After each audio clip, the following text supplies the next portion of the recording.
Je suis allé voir un truc sur le News Game.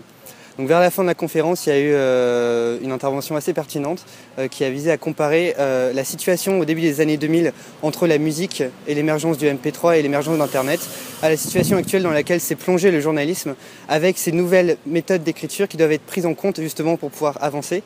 Et le News Game finalement part de ça, c'est-à-dire qu'on va prendre l'esthétique du jeu vidéo pour créer un nouveau format de l'information. Ce qui n'est pas sans poser énormément de problèmes. Et donc justement, au cours de cette intervention d'1h30, on a vu plusieurs exemples de News Game, mais on a aussi vu, on a essayé de balayer l'ensemble des enjeux qui survolent ce domaine.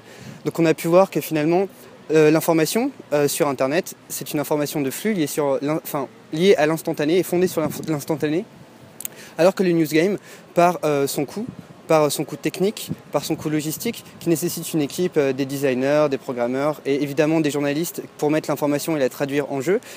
Cette équipe technique nécessite un certain temps d'adaptation à l'information pour que cette information soit traduite justement sur un format de jeu vidéo.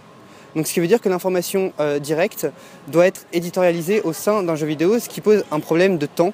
C'est-à-dire que le jeu doit être développé et l'information est dans ce cas peut-être moins liée à l'actualité. L'information mise dans le News Game est peut-être moins liée à l'actualité.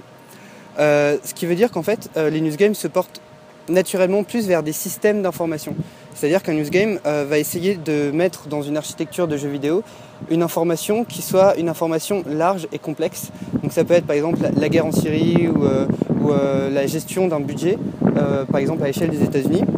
Donc ce sont des informations qui sont extrêmement complexes et qui se prêtent particulièrement justement à l'univers du jeu vidéo, puisque c'est en les mettant en jeu vidéo dans un format ludique qu'on va être plus à même de montrer aux citoyens les enjeux situés derrière cette information.